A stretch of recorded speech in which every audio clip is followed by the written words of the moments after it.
আপনারা সবাই জানেন আগামী 24শে মার্চ ত্রিপুরা বার অ্যাসোসিয়েশনের আইনজীবী সংগঠনদের নির্বাচন।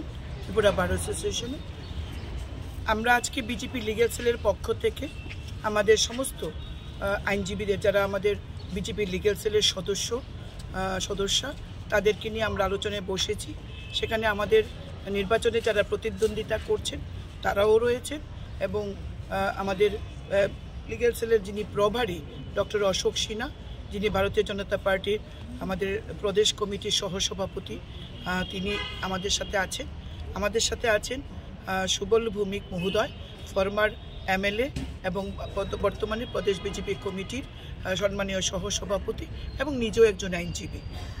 তো আমাদের কনভেনার রয়েছেন বিশ্বজিৎ দেব অ্যাডভোকেট।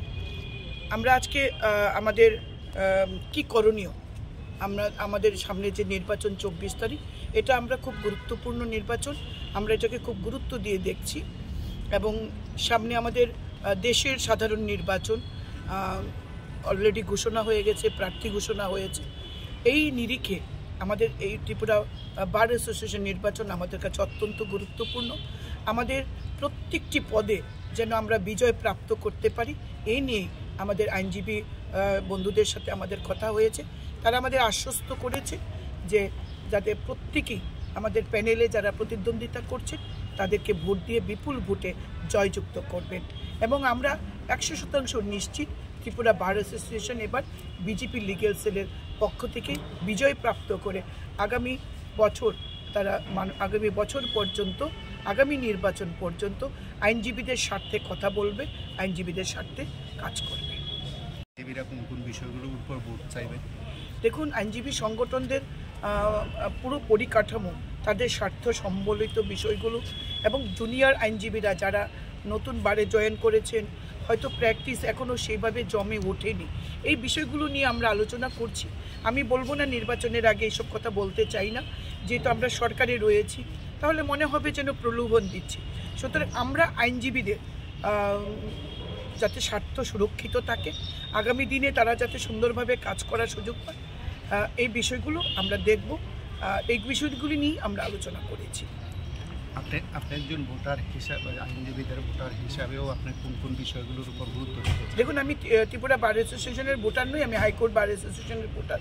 তবে এর আগে ত্রিপুরা বার অ্যাসোসিয়েশনে আমি ভোট দিয়েছি, সবসময় আইনজীবীদের স্বার্থেই ভোট দিয়েছি, বারের স্বার্থেই আমরা ভোট দিয়েছি। বর্তমানে আমরা যে দল থেকে নির্বাচিত হয়েছি বা যে দলের ভারতীয় জনতা পার্টির কার্যকর্তা, আমরা শুধু বলছি না যে বিজেপি লিগ্যাল সেলের সদস্যদের জন্য কাজ করব। আমাদের স্লোগান নয়, আমাদের সমস্ত কর্মসূচি, সমস্ত কাজ একটা বিষয়কে মাথায় রেখে সবকা সাথ সবকা বিকাশ, সবকা প্রয়াস সবকা বিশ্বাস, সবার বিশ্বাস অর্জন করে, সবাইকে সাথে নিয়ে, সবার প্রয়াসকে সামনে রেখে আমরা সবার বিকাশ করব। শুধু বিজেপি লিগ্যাল সেলের আইনজীবীদের জন্য কাজ করবে এমন নয়, এই রাজ্যের সমস্ত আইনজীবীদের, সে যে দল পথ করুক না কেন, আমরা সবাইকে নিয়ে কাজ করব। যেভাবে দেশের প্রধানমন্ত্রী নরেন্দ্র মোদী জনকল্যাণমুখী যে যোজনাগুলি তৈরি করছেন, সেটা শুধু ভারতীয় জনতা পার্টির কার্যকর্তাদের জন্য নয়, 140 কোটি ভারতবাসীর জন্য করছেন যোজনাগুলি। সেইভাবে আমরা সারা রাজ্যের আইনজীবীদের স্বার্থের কথা চিন্তা করে আগামী দিনে আমরা কাজ করব। এটাই আমাদের প্রতিশ্রুতি, সবকা সাথ সবকা বিকাশ। আমরা তো ওই জয়টা এটা দিয়েই শুরু করতে চাই। লোকসভা নির্বাচনের জয়টা আমরা ফার্স্ট স্টেপ হিসাবে এটাই নেব, এটা জয় দিয়ে আমরা সামনে যাব। আলোচনার মাধ্যমে কি বুঝতে পারলেন, কতটুকু আশাবাদী জয়? 100%। কারণ একটা জিনিস দেখুন, ত্রিপুরার দিকে যদি তাকান, আপনি আমার বিজেপি দলের যদি কট্টর বিরোধীও হন, স্বীকার করতে বাধ্য হবেন যে ধরনের ইনফ্রাস্ট্রাকচার চেঞ্জেস, যে ধরনের কাজ হচ্ছে ত্রিপুরায়, আগে কোনো দিন এই স্পিডে এত কাজ হয়নি। এটা তো একটা জেনারেল আমাদের পার্টির কথা বললাম।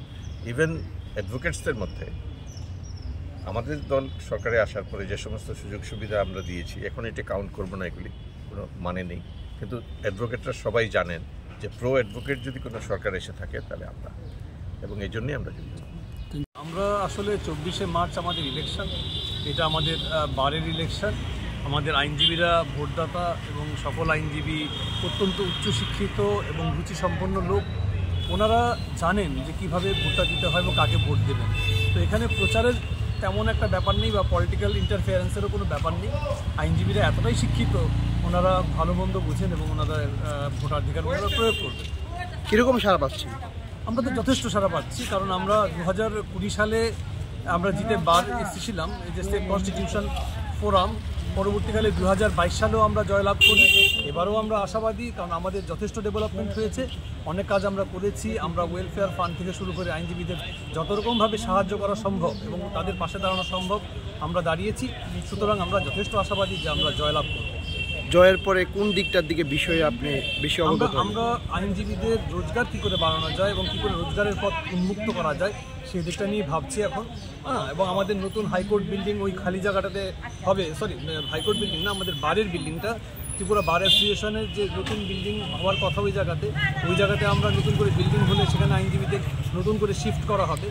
এবং আমরা আরেকটা কথা আমাদের চ্যানেলের মাধ্যমে বলতে চাই, আমরা মাননীয় মুখ্যমন্ত্রীর প্রতি অত্যন্ত কৃতজ্ঞ, কারণ এই টেনিউরে উনি আমাদের ডেকেছিলেন বারের প্রেসিডেন্ট এবং সেক্রেটারিকে কথা বলার জন্য বারের সমস্যা নিয়ে। আমরা স্বাস্থ্য বিমার কথা ওনাকে বলেছিলাম, তখন উনি বলেছেন যেহেতু আয়ুষ্মান ভারত চালু হচ্ছে সেহেতু স্বাস্থ্য বিমার আলাদা করে দরকার নেই, ওনারা সকলেই স্বাস্থ্য বিমার আন্ডারে চলে আসবে।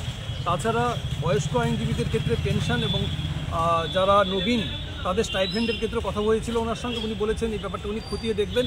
তো আমরা যথেষ্ট আশাবাদী, রাজনৈতিক কালারের বাইরে গিয়ে উনি সিদ্ধান্ত নেবেন। এবং এ ব্যাপারে আমি আমাদের মুখ্যমন্ত্রী শ্রী মানিক সাহাকে ধন্যবাদ জানাই, উনি যে সময় দিয়েছেন এবং ওনাদের প্রতি আমি কৃতজ্ঞ।